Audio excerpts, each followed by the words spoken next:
ఇప్పుడు నేను డిగ్రీ రేంజ్కి వచ్చానమాట. డిగ్రీ కాలేజెస్ రేంజ్కి వచ్చాను. రాజమండ్రి ఆర్ట్స్ కాలేజీలో నాన్నగారు మొత్తం మీద నన్ను చేర్పించారు. BSc MPC. So Rajahmundry arts college అంటే చాలా దూరం ఊరి దగ్గర నుంచి. మేము ఎక్కడ దిగామంటే నాన్నగారు ఒక ఇల్లు కోసం వెతుకుతుంటే టెంపరీగా రాజమండ్రి నుంచి రైల్వే స్టేషన్ వైపు నుంచి ధవళేశ్వరం రోడ్డు ఒకటి ఉందన్నమాట.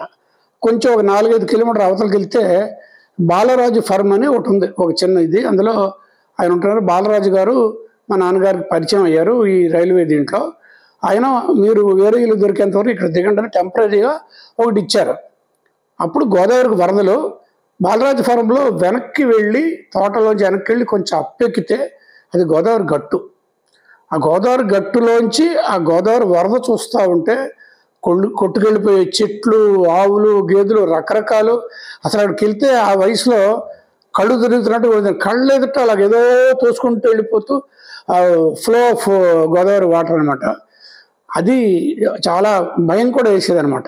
మా వాళ్ళు కూడా మీరు వెళ్ళొద్దు అక్కడికే గట్టు దగ్గర నుంచి. ఒకప్పుడు గట్టు కూడా కోతకు వస్తూ ఉంటుంది, వద్దని చెప్పేసి వెళ్ళనిచ్చేవాళ్ళు కాదు. సో వెనక్కి వచ్చాం. కొన్ని రోజుల తర్వాత రాజమండ్రి రైల్వే స్టేషన్ ఎదురుగుంటానే ఒక పోర్షన్ దొరికింది. 5 మార్కెట్ అంటారు, కరెక్ట్ స్టేషన్ ఎదురుగుంటానే ఉంటుంది. దాంట్లో ఒక పోర్షన్లోకి మళ్ళీ షిఫ్ట్ అయ్యాం బాలరాజు ఫారం నుంచి. అక్కడ నుంచి ఆర్ట్స్ కాలేజీకి ఒక సైకిల్ కొనిచ్చారు మా నాన్నగారు. పొద్దున్నే 8 గంటల్లోపు వెళ్ళి, అంటే 7:30కే బయలుదేరి 8 గంటలకి ఎన్సీసీ క్రికెట్ చేయాలన్నమాట. తప్పదు, ఆ రోజుల్లో కంపల్సరీ. అక్కడికి వెళ్ళేవాడిని. వెళ్ళేటప్పుడు తాడితోట బ్రిడ్జ్ అని ఇవన్నీ ఉంటాయి. దానవాయిపేట, తాడితోట బ్రిడ్జి, లెఫ్ట్కి తిరిగితే అప్ వస్తుంది.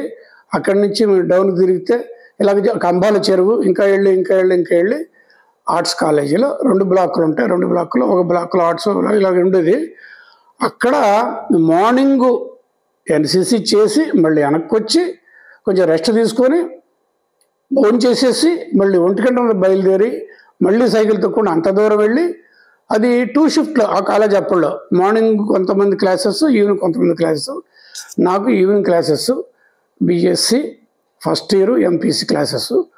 అందులో బాగా గుర్తుండేది ఏంటంటే, మా తెలుగు లెక్చరర్ గారు, ఆయన చాలా గొప్ప పేరున్న మనిషి, ఇంద్రగంటి హనుమత్ శాస్త్రి గారు.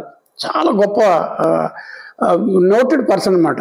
అంటే విశ్వనాథ సత్యనారాయణ గారి సమకాలికులు వాళ్ళంతాను. ఆయన మాకు తెలుగు, ఇంకా ఇంగ్లీష్లో ఇంకొక ఆయన ఉన్నారు. ఆయన మేము జేమ్స్ బాండ్ అనేవాళ్ళు, ఎందుకంటే అలాగే ఉండేవారు చూడడానికి, సీన్ కానరీ లాగా.